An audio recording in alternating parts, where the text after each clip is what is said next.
What is going on, everybody? Welcome back to the channel. So today, what I'm going to do is actually talk about all the investments that I've made over the past 30 days or so. This is going to be ranging from basically mid-August all the way to mid-September, September 18th up till this point.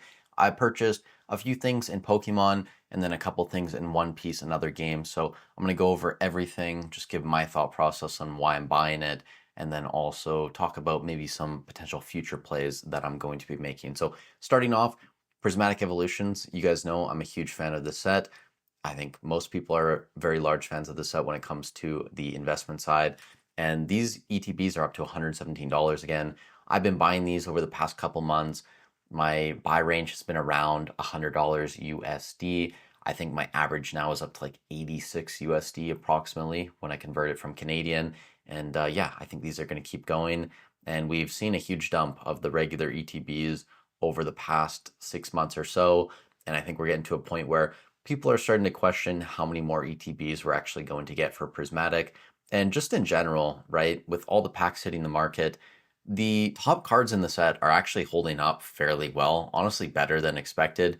The Umbreon EX, there was a time there where I was talking about this card being down into the high 800-ish range. And if we go look over the past few days, past maybe week at this point, it started to rebound again. So when we go in here and look, this is a light play, but when we look at near mint sales, $1,000, most recent near mint sale from the 16th. Before then, we had a near mint sale at 1,072, 1,004 approximately, and those were multiple selling. So this card is getting back to $1,000 raw, which is kind of insane with how many packs we've seen hit the market over the past few months. And it's not just that card making a play. The Roaring Moon EX was down to around $135 at its low back at the end of August. We're now sitting around $200 USD again.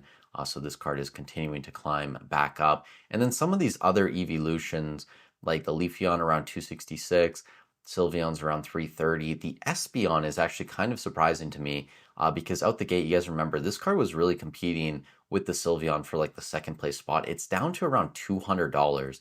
And when I look at this, I think the low was maybe like, if we go to the 1 month chart here, it was around 195-ish, 197. I think that someone is going to make a play on this card around $200. I don't know. It's an Espeon SIR that is a great artwork in my opinion. Again, I was a huge fan of this card at release, so I definitely have a bias here, but an Espeon EX SIR that's one out of approximately 1,400 packs is going for around $200. That just seems a bit cheap to me. So I wouldn't be surprised if people start to make plays on the Espeon, maybe the Vaporeon or the Glaceon, even Flareon down here around 160. Jolteon is sub 150 at this point. So I wouldn't be surprised if people start to buy up the PSA 10s on some of these evolutions at this point, just because the top cards are starting to move. Some of the other evolutions just seem a little bit underpriced. So that's the first thing I've been buying a lot of. I think I'm up to pretty close to 75 ETBs, 73, 72, something like that for the regular ETBs. I have a PCTB as well. I'm a big fan of Prismatic Evolutions, and yeah, that's really all I wanted to say about that. Moving on, the second thing I purchased recently was actually a decently large purchase. I picked up a case of Paldean Fates ETBs, and I was kind of on the fence between getting Paldean Fates or 151. I was up here in Canada looking for a deal on a sealed case of either of those because I did want to get more exposure to either of those sets. Ultimately, I found a pretty good deal through Remy Card Trader up here in Canada. I caught them slacking on price a little bit, so I picked up a sealed case, and my buy cost is around 2,100 USD, I believe, in that range, like 2,075, 2,100.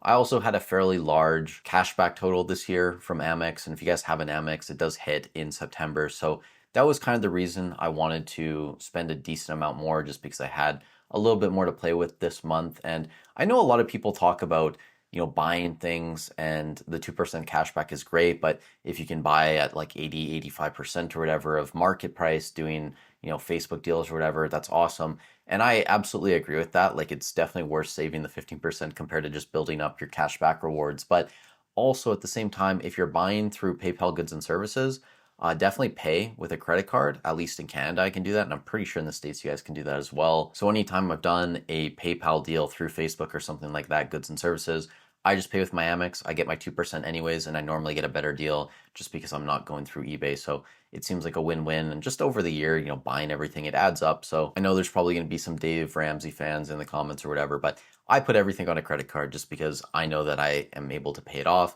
I'm never going to pay a cent in interest. And for me, it's absolutely worth doing. So I picked up a sealed case of Paldean Fates ETBs. Still a very large fan of the set. I know a lot of people think I rip on it, but I don't, guys. I'm a huge fan of Paldean Fates. For the longest time, I said it was undervalued. And I think now we're getting to a point where it's fairly valued around $300 for an ETB. And just looking at some of these cards, I mean, the Mew EX is sitting around 650 currently. The Charizard EX, surprisingly, is up to around $300 USD. I hadn't checked that in a while. The Gardevoir is back up over $100 now, sitting around 140. After that, it drops off a lot. You have some of these baby shinies like the Pikachu in there, the Snorlax, the Charmander. These are all over $20. So it's a decent set. Again, I'm not a fan of the baby shinies, but the top hits, these SIRs, these three, huge fan of those. Now after that, I picked up a case of Paldean Fates, not Paldean Fates, Paldea Evolved Pokemon Center Elite Trainer boxes. The reason I picked these up is because I was seeing the trend of Obsidian Flames. Obsidian had actually just moved up to, I think, like 700 at the time. And it looked like Paldea Evolved was going to follow the similar trend. So I went on Facebook up here in Canada. There's a Facebook group, the national one here in Canada, and someone was selling these. I think when I do the conversion, because it was about 500 Canadian per ETB. So what does that come out to in USD? Like 360, 365 USD, something like that. I do kind of want to move a couple of these and then just keep the other two at basically zero buy cost. So that's kind of my plan right now. I think these are up to around 700 USD at this point. So again, it was something that I bought kind of just based on the trend of what a lot of the PCTBs were doing. I'm happy I did it. And I think just in terms of raw ROI so far, this has probably been the best investment at this point, at least in the short term, looking at only the results. Now after that, I picked up a case of Surging Sparks booster boxes. I bought this from Flaring Lair up here in Canada. I think I paid about 230 USD converted from Canadian. We're now up to around $270 on TCG Player. It's crazy how fast these have moved over the past week. You guys know I'm a fan of Surging Sparks. I think when we rank Scarlet and Violet era booster boxes, it's probably going to be a top 4 set at this point. You're gonna have Destined Rivals up there, Paldea Evolved, and then probably Surging Sparks in that order. Maybe you put Surging higher than Paldea, maybe you don't. And then Twilight's gonna be up there as well, but it's a very solid set with the Pikachu. You have the Milotic in there, the Latias. So I'm happy to add another sealed case to the investment portfolio of Surging. Now after that, we get into different games at this point, and it's really just Bandai games. I bought one box of Gundam New Type Rising. I bought one box of this from Hobbiesville for about $130 USD. That's after the conversion from Canadian. I don't really want to invest super heavy into Gundam. I don't think that the IP is as strong as something like One Piece, but I figured I would buy one box of the original set because you just never know. You never know what's going to happen. So I bought one box just for the memes, and I don't think that Gundam is a great investment. Again, like the IP to me is just weak. I think it's kind of just a novelty thing going on right now. Maybe it turns into something larger. Maybe it's just because I didn't grow up watching Gundam. Maybe it's a much larger game than I think it is. But to me, I just don't think it's as strong as something like Pokemon, and not even as strong as something like One Piece. So for that reason, I'm not going heavy into it. But I bought one box just because you never know. Now, moving into the One Piece stuff that I purchased, I did buy another case of OP11, A Fist of Divine Speed. You have the gold and silver Luffy's in there. You have the manga Gear 4 Luffy, the Snake Man, and then you have some other decent cards in there. So I think that this set, although it's not going to be an S tier investment, it's probably going to be like an A tier set in One Piece, somewhere in the mid to high A tier, in my opinion, maybe low A tier. But I bought a case from HPW Games, or HPW Cards rather, up here in Canada. I think they're out of Edmonton. It converted to about $110 USD, which right now the boxes are going for around 130, 135 on TCG Player.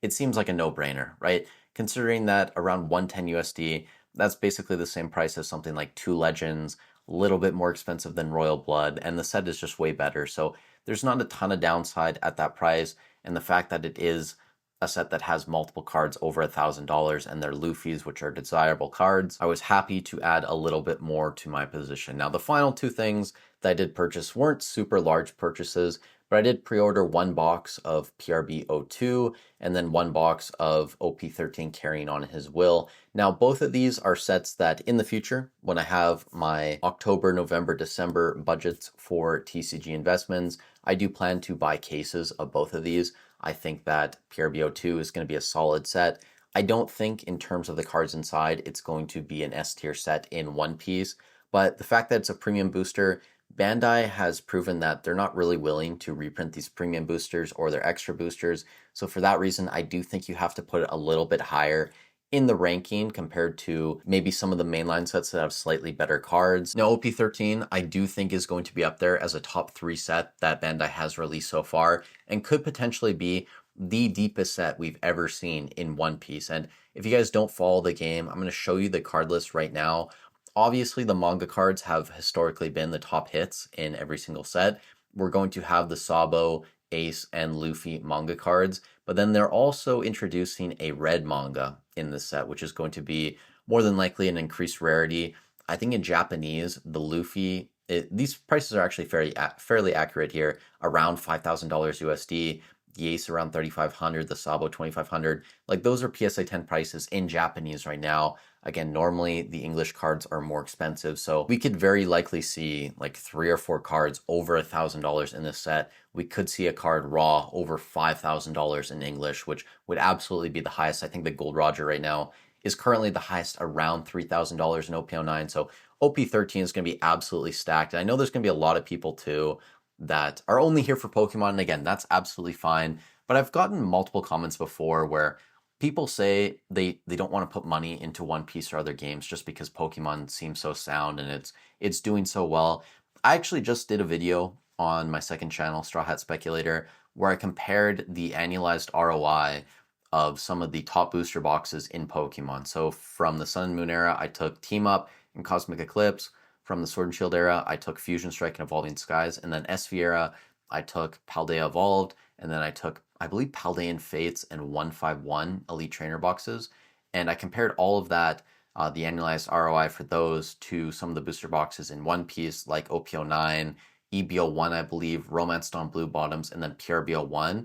And then Romance Dawn, the Blue Bottoms, and then PRBO1, those two sets outperformed anything in Pokemon. And PRBO1 over the past year or so, considering you could have bought it at around $100, it's up about 350%. So crazy gains can be had in other games if you're buying the right products, if you know what you're looking for. And don't take that as me trying to shill every product in One Piece, because I think just overall, Pokemon is a safer investment. I think when you average out every single set that has been released, Pokemon's probably still doing better. But there are plays to make in other games if you know what you're doing. And I think if people are just trying to balance their portfolio a little bit, diversify a little, and just have some fun in other niches, it's something you can look into doing. But that's going to be it for the video. You guys let me know in the comments down below if you approve of the purchases I've been making. Let me know what you guys have been buying as well. And if you are doing any shopping on eBay, TCG Player Hobbiesville, I do have affiliate links down below. They're free and easy to use. All you have to do is click on them before you do your buying, and then I get a small percentage of that sale at no extra cost to you. But with that said, thank you guys so much for watching the video. Stay safe wherever you are in the world, and I'll catch you in the next one.